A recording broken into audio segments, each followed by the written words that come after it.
This is part 12 of Angular 6 tutorial. In this video, we'll discuss how to move validation messages from the view template to the component class. There are several benefits to this. Easily unit test validation logic.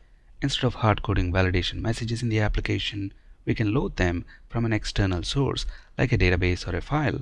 We can also change validation dynamically at runtime based on the decisions made in code or user selections.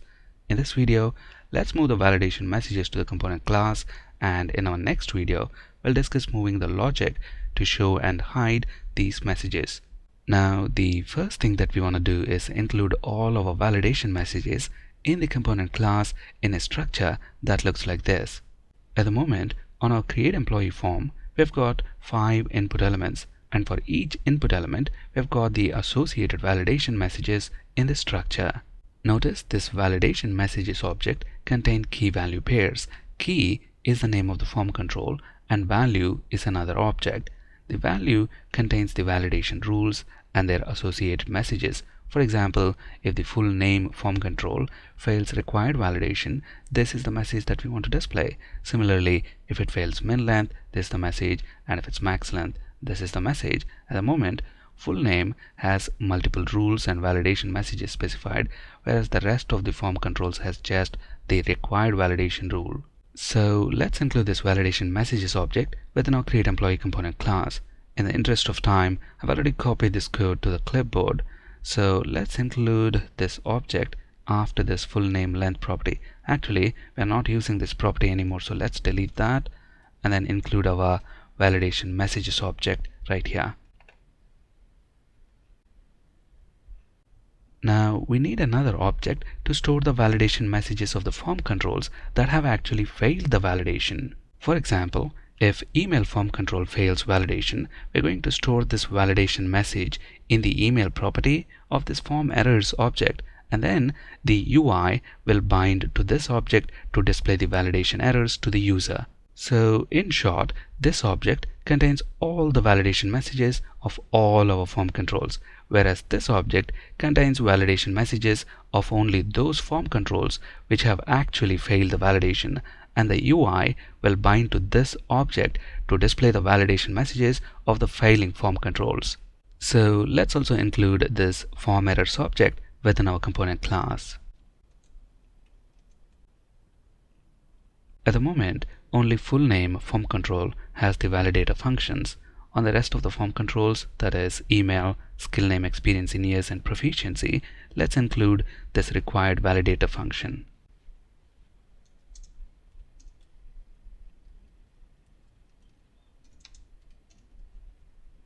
And for proficiency radio button, let's remove this default value beginner. Now the next thing that we want to do is loop over all these form controls in this employee form group and find which form controls are failing validation, and then for those form controls which are failing validation, look up those form controls in this validation messages object using the form control key. For example, if the full name form control has failed required validation, retrieve the validation message of that form control and then store that validation message against the same key in this form errors object. Remember this log key value pairs method? We discussed this in our previous video. This method recursively loops over all the form controls in this employee form group. So let's use this method for logging our validation errors. To make the name of this method more meaningful, let's change its name to log validation errors.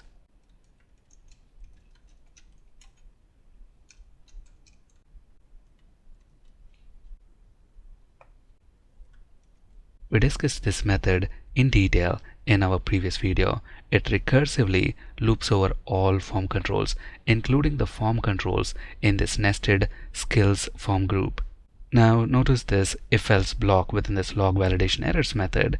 If the control that we are dealing with is an instance of form group, for example, if it is skills nested form group, then it goes into the if block and recursively calls this log validation errors method.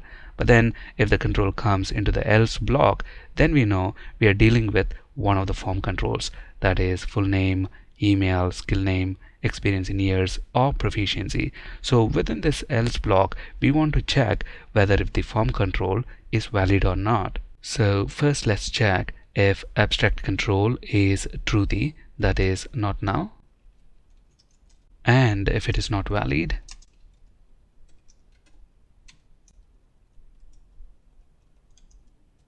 so the form control that we are currently iterating over is not valid. What does that mean? That means that form control has failed validation. So for that form control which is failing the validation, let's retrieve its associated validation messages from this validation messages structure using the form control key. So let's create a constant. I'm going to call it messages, and let's use our validation messages structure. And we already have the key of the form control that we are currently iterating over. So using that key, let's retrieve all the validation messages of that form control. Now, to understand what's going on here, I'm going to log two things to the console. First, let's log the messages constant. And then I'm also going to log the abstract control errors property. For the time being, just consider this full name form control. At the moment, on this form control, we have three validation functions: required, min length, and max length. Now, if we take a look at our validation message structure, for each validation rule, we have the associated message. At the moment, we have not filled anything within this full name form control. That means it only has failed required validation. But then notice what happens when I click this load data button. Notice we see all the three validation messages of our full name form control: required, min length, and max length. But keep in mind, the full name form control has failed only required validation. That's why required key is set to true. And this line right here is logged by this piece of code. So when it is iterating over and when it has found out that full name form control is not valid, it's logging the errors collection property of that full name form control. Since full name form control has failed required validation, on the errors collection, we only have required key set to true. So what we want to do right now is, from all these validation messages, since the full name form control has failed just the required validation, we want to retrieve the required validation error and store it in this form errors object against full name key. So instead of logging the error keys to the browser console, let's loop over them. Let's call the looping constant error key.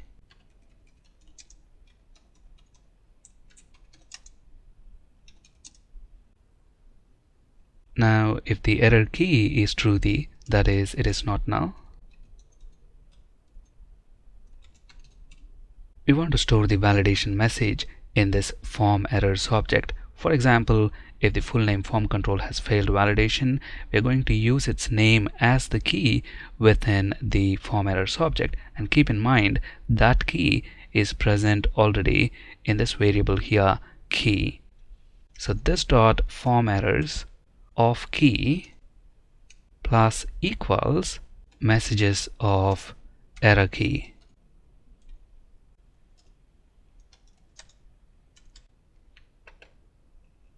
Now, if you're wondering why we are appending a space here, that's because, for example, if the full name form control fails two validation rules, that is required and min length, then we want both the validation messages to be separated by a single space and then stored against full name key in form errors, so we can display both the validation errors to the user.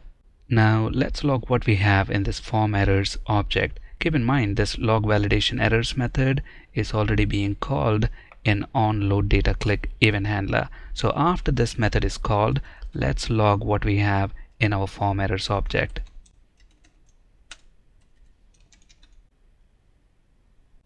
Notice now when we click load data button, we see the required validation errors of all form controls: full name, email, skill name, etc. Because on all these form controls we have required validation function and none of the form controls at the moment have data. There is a small issue here. notice what happens when I click this load data button again. We have the validation message twice, and if I click the button again, now we have the validation message thrice. This is because we are not clearing the existing validation errors.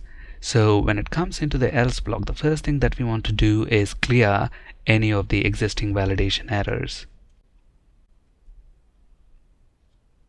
Notice now, no matter how many times we click this load data button, we only have the required validation error once. Now let's fill these form controls with some sample data.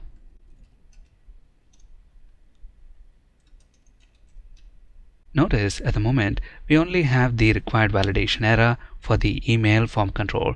That's because it's the only form control which is missing data.